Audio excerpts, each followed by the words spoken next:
shkruar, keni lexuar ju gjykimin e Supremës? E kemi lexuar, po se ka kuptu kërkush, domethënë. 3 zyrtar publik, në mesin e tyre edhe ushtruesja e detyrës së kryeshefes ekzekutive të Agjencisë për Regjistrimin e Bizneseve, janë shoqëruar në polici para ditën e 18 marsit. Prokuroria themelore në Prishtinë së bashku me njësitet e veçanta të policisë së Kosovës kanë zhvilluar një aksion ku në 3 lokacione kanë kryer bastisje. Një person me inicialet AB po ashtu përfundoi në polici. Kallxo.com është duke e hulumtuar që disa muaj rastin për të cilin sot prokuroria zhvilloi aksionin në ARBK. Historia nis shumë vite më parë. Një biznes i familjes Berisha nga Prishtina për disa vite me radhë ishte në kontest gjyqësor. Aksionet e biznesit ishin ndërruar disa herë, derisa një akt gjykim përfundimtar i Gjykatës Supreme nuk ishte respektuar nga Agjencia për Regjistrimin e Bizneseve. Biznesi zotronte disa prona në Prishtinë, vlerat të cilave vlerësohej miliona euro, përfshirë një restorant në lagjen Pejton në kryeqytet.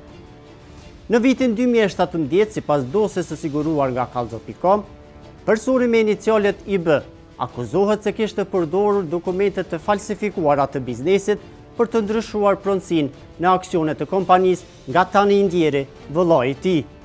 Pra, personi me inicialet IB, sipas dosjes së hetuesisë, kishte falsifikuar nënshkrimet e vëllait të Ndjer dhe kishte pretenduar se aksionet e kompanisë ja kishte folur vet ai. Dokumentet e falsifikuara ishin përdorur për të ndryshuar pronësinë e aksioneve të biznesit në ARBK.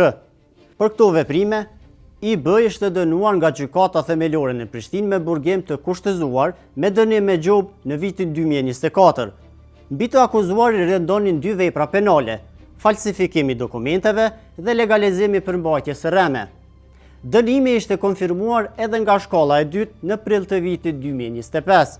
Madje, Gjykata e Apelit kishte rritur dënimin me gjobë ndërsa kishte konfirmuar dënimin prej 6 muaj burgim, dënim që nuk do të ekzekutohej nëse akuzuari brenda 2 viteve nuk do të kryente ndonjë vepër penale. Aktgjykimet ishin ankimuar gjatë gjithë kohës, ndërkohë ndryshimet në pronësinë e aksioneve në biznesin që vlerësohej miliona euro ishin ndërruar sërish nga ARBK. Në shtator të vitit 2025, Gjykata Supreme e Kosovës kishte nxjerrë një aktgjykim të ri, në të cilin konfirmonte dënimin për të akuzuarin IB, por Supremja kishte bërë një përmirësim në aktgjykimet e Apelit dhe Themelorës. Veprimet e të dënuarit, sa i përket veprës penale falsifikimi dokumenteve, ishin konsumuar nga vepra e dytë penale, ajo për legalizim të përmbajtjes së rreme. Me njëherë pas këtij vendimi të ri të Gjykatës Supreme, IB kishte bërë një kërkesë në ARBK për të ndryshuar edhe një herë pronësinë e aksioneve, të cilat ishin mbi gruan dhe vajzën e vëllait të Ndjerit. Agjencia për Regjistrimin e Bizneseve kishte aprovuar kërkesën dhe aksionet e biznesit ishin mbartur tek tani personi me inicialet IB. Për ta sqaruar këtë situatë, ne me 14 janar 2026 kemi zhvilluar një bisedë me ushtruesen e detyrës së kryeshefes së ARBK-s, zonjën Iqbal Erexha Jashari. Ajo sot u shoqërua në polici. Ta dëgjojmë një pjesë të bisedës. Zonja Iqbale, ju kom thirr me u pyet rreth një vendimi që e keni marrë me 7 nëntor 2025 rreth një biznesi, pas një kërkesës që e ka bërë për bartje të aksioneve, ju e keni marrë për bazë. Na deshtu me pyet çu e mort një vendim tillë sepse Gjykata Supreme e ka lënë fajtor të njëjtin për një vepër penale ndërsa e ka liruar nga falsifikimi. A keni qenë ndjeni? Tash, domethënë është një vendim tjetër i komisionit brenda i ARBK-s brenda ministrisë, e ka kthy dje, kështu që mbas këtina tash shyrimi e rregulluar. E çka ka ndodhur? A mundemi na shpjegua? A keni lexuar ju gjykimin e Supremës? E kemi lexuar, po se ka kuptu kërkush, domethënë, se aty përderisa thot nuk, domethënë, gjithçka Po, lirohet nga akuza për falsifikim, po dispozitivi i parë, po i dyti faktikisht po mirë, po domethënë për drejtët e gjyqësorit normal se domethënë lirohet nga akuza, nuk thuhet për dikon që nuk lirohet nga akuza. A lirohet pjesërisht, a lirohet nga akuza, edhe mandeti me hi e kemi analizu shumë e krejt zyrtarët ligjor që të departament ligjor e krejt, kanë ditë kërkus me i dhanë qasi shpjegimi. Mandej e kemi analizu pak ma shumë, e kemi pa edhe pas ankesës të aty, e kemi pa që ka mundësi edhe ajo pjesë mu. Për që ata, se s'ka qenë kur që diçka e qëllim shpejt i kujtë. Ju a keni zyre ligjore, e një konsultu para se me morë vendimin, jo personalisht? Po. A ka qenë edhe verzioni i zyres ligjore i tillë? Asa ta s'kam ditë shpjegim me dhanë, jo. Ju personalisht do të thot e keni lexu edhe nuk e keni kuptu po thoni gjykimin e Supremës. Une faktikisht do të thonë si person që tash, ata ajo landa se disa e din do të thonë pa procedura shkon deri në fund. Janë procesuesit, të aplikimi, aprovuesit, që shqyrtojnë landë. Ata janë përgjegjësit, ata janë juristat. Ju vetëm e keni nënshkru po thoni në fund. Po ju ka qenë do të thonë që tu i konsultu, me gjithat do të thonë, i kom konsultu të gjithë, se e kanë, do të thonë, pse hapat e tjilë po meren. A mendoni që e keni shkel ligjin kër e keni marrë qatë vendim? Nuk mendoj. Sepse... Nuk mendoj se lirohet nga akuza nuk thuhet. A kupton, lirohet nga akuza nuk thuhet. Për mu, është gabim që kanë thonë lirohet nga akuza. Lirohet nga akuza dispozitivi i parë për falsifikim. Ama nuk e qep titullin, se do më thonë ti gazetari e vetë. Unë gazetare kam qenë vetë. Kur e qep titulli do më thonë shumë.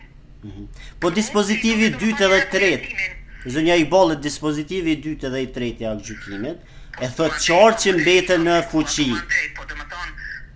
Është vërtetu dënimi që ka qenë shqiptun. Se po, unë për jurista, unë ekonomiste jam, për jurista për ditë me thonë që ato analizohen ndryshe. Asune nuk jam jurist, zonja Iqballi, jam gazetar me profesion, po e kum lexu deri në fund atë gjykimin, edhe tek arsyetimi, në veçanti te arsyetimi, zonja Iqballi, tek arsyetimi në veçanti, tregohet qartë do të thotë që ai është liruar vetëm nga falsifikimi dhe nga vepra tjetër nuk është liru, do të thotë legalizimi për mbrojtjes rremek është vërtetu dënimi. Ajo unë se disa e ke pa dhe më thonë atë pjesën. Ajo pjesa e dytë, dhe më thonë për mu ishte fjallë që nuk kuptohej. A kupton, fjallë që nuk kuptohej. Nuk kuptohej për çfarë fjalla. Fjallë që nuk kanë qitë fjallë të kjarta, për çfarë fjalla. Fjallë që dhe më thonë i kupton vetëm nërsa qytetari, jo qytetari. Për mu ishte fjallë pa kuptueshme ajo. Keni pas ndaj presion prej me marrë këtë vendim ju? A keni vrejt ndaj presion, a keni pa diçka? Unë personalisht nuk kom pas ndaj presion të më thonë. Nuk kom pas ndaj presion. E kom pa personin që ka hyrë të asistentja, edhe kom thonë për çfarë, ka thonë e ka pru dhe më thonë që të atë gjykimin. Për këtë rast, sot policia e Kosovës ka shoqëruar edhe një person me inicialet A.B, djali të dënuarit në rastin e pronësisë së dëshuar të aksioneve.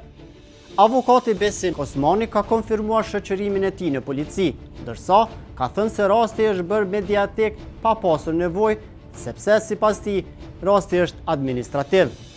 Ndërsa në janar të këtij viti, në lidhje me rastin, avokati Besnik Osmani ka dhënë versionin e palës që ai mbronte. Si piknisje, konsideroj se duhet të merret parasysh fakti se kemi të bëjmë me një rast kompleks dhe të ndjeshëm, pasi ka të bëjmë me një mosmarrëveshje ndërmjet familjarëve.